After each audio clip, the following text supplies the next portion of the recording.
Para sa ating mga veterano, isang pasilidad pangkalusugan ang nakahanda upang tugunan ang kanilang mga pangangailangang medikal. Ang PIBAW Satellite Health Facility sa Cabanatuan City ay bukas para sa mga kwalipikadong veterano at kanilang dependent sa Central Luzon. Narito ang ulat ni Jamil Santos.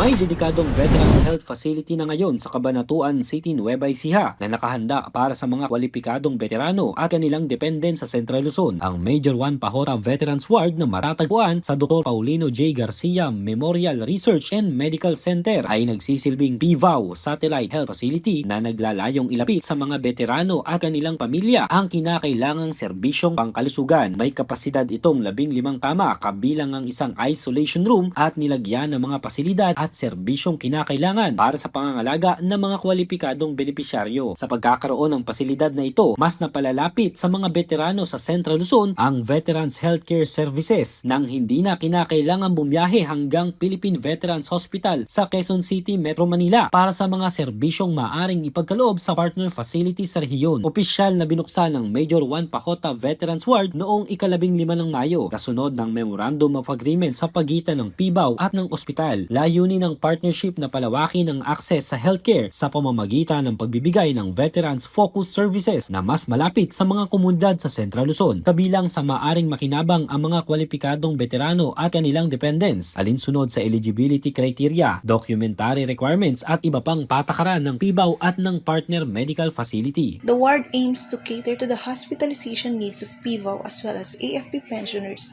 and their qualified dependents.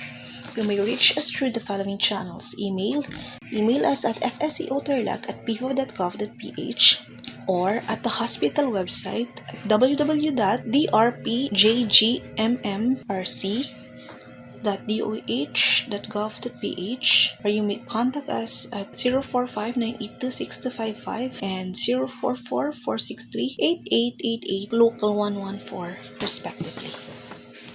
Sa ganitong sistema, mas napapadali ang pagkuha ng serbisyong medikal ng mga benepisyaryo habang nababawasan ng oras at gastusin, maaring kaakibat ng paglalakbay sa malalayong pasilidad. Ito rin ay konkretong pagpapakita ng patuloy na pagkilala sa sakripisyo at paglilingkod ng mga veterano sa bayan. Ipinangalan ng pasilidad kay Major Juan Pajota, isang veterano ng ikalawang digmaang pandaigdig na naging mahalagang bahagi ng Cabanatuan Raid noong 1945. Sa makasaysayang operasyon, napalayang mahigit 500 prisoners of war mula sa Camp Pangatian sa Cabanatuan City. Ang kanyang pangalan ay nagsisilbing paalala sa katapangan at mga Pilipinong veterano at sa kanilang mahalagang ambag sa kasaysayan ng bansa. Para sa mga veterano at dependent sa Central Luzon, ang Major Juan Pajota Veterans Ward ay nagsisilbing mahalagang access point para sa Veterans Healthcare Services sa rehiyon. Para sa eligibility documentary requirements, referral at iba pang detalye, maaring makipag-ugnayan sa PIBAW o sa Veterans Ward ng ospital bago magtungo sa pasilidad.